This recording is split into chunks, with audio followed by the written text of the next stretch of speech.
El planeta Garión se preparaba para un largo periodo de estrechez y de pobreza. Un largo periodo que tal vez serían 2 generaciones, pero tenían que hacerlo. Los Garioni eran una raza fuerte y joven, y su proliferación había sido demasiado rápida. La raza se estaba degenerando a causa de la deficiente alimentación, y los habitantes de Garión ya no eran los bravos guerreros que habían sido. El Consejo Supremo había comisionado a un equipo de especialistas para que hallasen la solución. Garión debía expandirse o moriría. Los técnicos llegaron a una conclusión. Se mandarían alrededor de 1000 sondas automáticas dirigidas a las lejanas estrellas en busca de alguna que ofreciese garantías de vida para los Garioni. Se necesitaba una especial combinación de radiación solar, agua y atmósfera. Se proveyó a las sondas de suficiente cantidad de combustible, con el mandato de agotarlo en busca de sus objetivos, y tras remitir un débil informe negativo, acabaron en la inhóspita zona de gravedad de alguna estrella desconocida. Pero al fin llegó un comunicado positivo. El equipo de telemedición de Garós, la capital de Garión, captó un tono diferente. Los técnicos comisionados en la empresa se dedicaron inmediatamente a la tarea de descifrar el mensaje. Al fin pudieron dar la buena noticia. De los 3 planetas que presentaban características de radiación y magnitud negativa idénticas al Sol, uno de ellos proporcionaba además una esperanzadora evidencia espectrográfica, agua abundante y una atmósfera que guardaba gran semejanza con la atmósfera de dióxido de carbono, oxígeno, nitrógeno que había permitido tal exuberante vida en Garión. Las calles de Garós, la capital de Garión, desbordaba alegría tras estas noticias. El Consejo otorgó el honorable aro de oro al jefe máximo del programa de pruebas y se facilitó a todos los ciudadanos una tarjeta complementaria de RALs. Los RALs eran raciones de alegría. Esto porque el placer y el regocijo estaban racionados en Garión.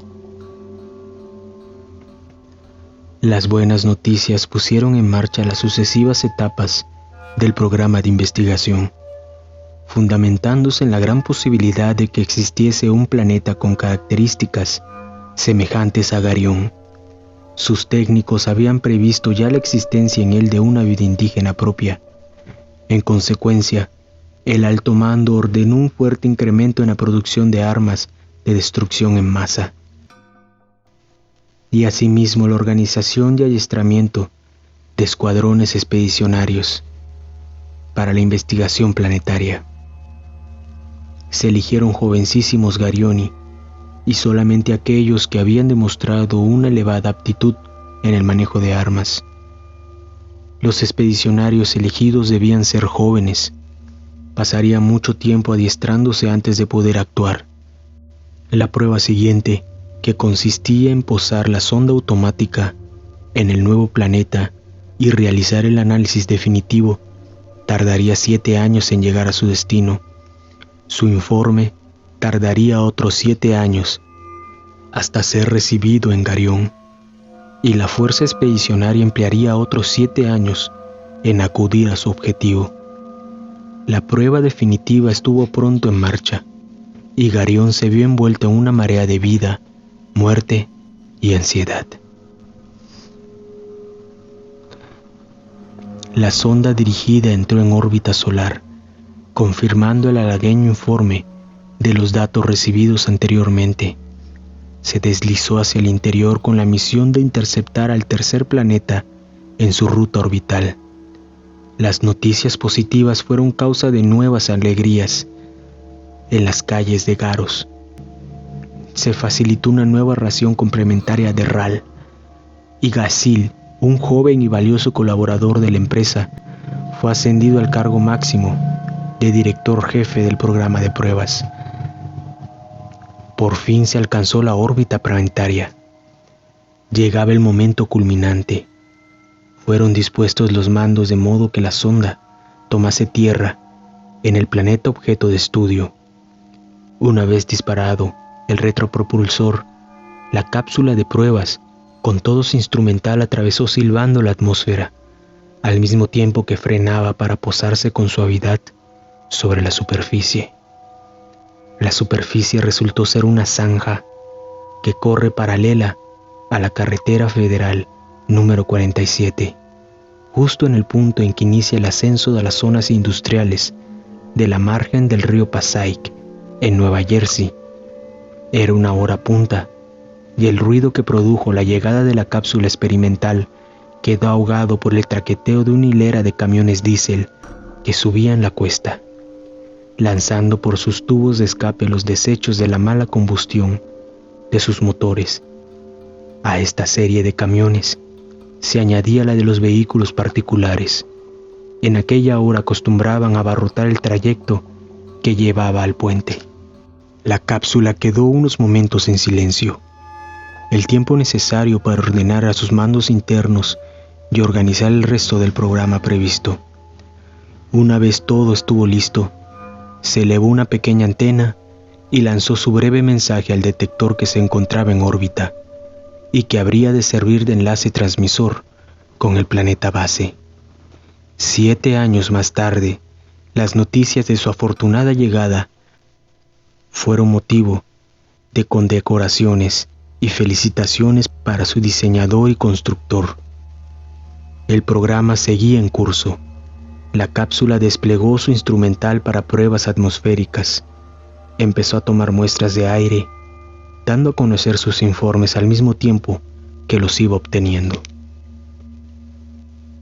Presión 97 grux por Klins cuadrado. Leyó en los ordenadores Gasil, el director del programa 7 años después. Magnífico, perfecto, gritaron a coro los técnicos y hombres del consejo, congregados junto al panel de lecturas. Singal, el diseñador de la cápsula de pruebas atmosférica, asió tan fuertemente a su ayudante con tanta alegría que ahí mismo tuvo que arrancar un cupón de su racionamiento de RAL. Composición atmosférica, leyó Gasil. Oxígeno, 734.954 partes por millón. Nitrógeno, 240.758 partes por millón. Vapor de agua, 10.602 partes por millón. Argón, 9.103 partes por millón. La lectura de los informes era más lenta y pausada a medida que los elementos compuestos aparecían más complejos. En Garros reinaba la alegría. Los resultados eran patentes, demostraban que la composición del planeta, desde el punto de vista atmosférico, se asemejaba muchísimo a la de Garión. Si los informes anunciaban una pequeña cantidad de dióxido de carbono, la atmósfera sería perfecta. Solamente una ínfima cantidad de este producto supondría la presencia de complejos hidrocarbonatos y, algo muy importante, la existencia de ambiente para subsistir. La cápsula prosiguió emitiendo lentamente dióxido de carbono, 300 partes por millón.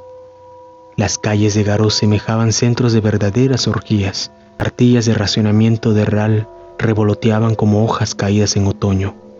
De repente sucedió el imprevisto. Monóxido de carbono, 250 partes por millón. La alegría de la multitud enmudeció. Una fuerte emoción se adueñó de Garros. Intentando reponerse, el viejo Sakel, jefe del Consejo de la Comisión para la Atmósfera, doblegó sus tentáculos en un gesto de esperanza y habló de la posibilidad de los filtros, de los milagros de la ingeniería atmosférica. Unos pocos tentáculos se alzaron en ademán de protesta. Tal vez sería peor. Más lentamente, a medida que la complejidad del análisis aumentaba, seguía el informe. Helio, 4 partes por millón. Krypton, 3 partes por millón. neón y xenón, 2 partes por millón cada uno de ellos. Tras la conmoción inicial, los técnicos empezaron a hacerse cargo de la situación. Iban alzándose más tentáculos, e incluso algunos optimistas distraídos, como si tuvieran que celebrar algo, empezaron a tomar su ración de alegría. Se dictaron órdenes para que la fuerza expedicionaria que estaba embarcado en la terminal de Garros fuera equipada con aparatos de filtro y caretas antigas, debido a la contaminación que parecía existir en ese planeta. Sin embargo, nunca se podía asegurar. Quizás existiera algún tipo de sistema de filtración natural. La cápsula, junto a la carretera federal, siguió transmitiendo elementos constitutivos más complejos cada vez. Etileno, 2 partes por millón. Dióxido de nitrógeno, 1.75 partes por millón. Sulfito de hidrógeno, 17 partes por millón. Singal, el diseñador del complejo analizador atmosférico, fue el primero en comprender que nada podía esperarse. Todo estaba deshecho. Todo estaba perdido. Atravesó las 40 plantas del edificio donde se encontraba la sala de lecturas y se lanzó a la calle. Entre la desorientada multitud que circulaba en todas direcciones, Gaesil dio una nueva orden. Aquella muchedumbre alegre y callejera fueron presa de la más total decepción. El problema de la superpoblación de Garión quedaba en suspenso por el momento. En las afueras de Garros, el jefe del Estado Mayor anuló la orden de los filtros, mandó que fuese retirada la Fuerza Expedicionaria Interplanetaria. Su ayudante le preguntó, con un último destello de esperanza, ¿no podríamos construir unos filtros para las restantes materias que se encuentran en esta atmósfera, señor? El jefe del Estado Mayor afirmó pesadamente con un movimiento en su cabeza, quizás sí, pero no se puede colonizar un planeta si no se cuenta con una atmósfera básicamente no tóxica, o al menos una atmósfera que tolere ciertas especies de vida comestibles. En tal ambiente no podría cultivarse ni el más encanijado tamel. La cápsula había finalizado su análisis atmosférico, prescindiendo del hecho de que nadie se interesaba ya por el resto de la información. Prosiguió su tarea. La última fase consistía en desplegar un tubo flexible y brindado en cuyo extremo se hallaba adherido un sistema de conducción acuosa. El tubo se arrastró automáticamente por el suelo recorriendo las zonas circundantes hasta llegar al sector del río Pasay y acabar sumergiéndose en su lecho. Se abrieron las válvulas e iniciaron su movimiento unas bombas aspiradoras. El agua del río entró en la cápsula para ser analizada. Hubo una precipitada absorción de residuos industriales y diversos elementos mal disueltos. La cápsula se elevó a continuación y desapareció en un abrir y cerrar de ojos. El ruido del despegue quedó ahogado entre lo que producían los camiones y las fábricas. Nadie más en Garión volvió a preocuparse por el asunto.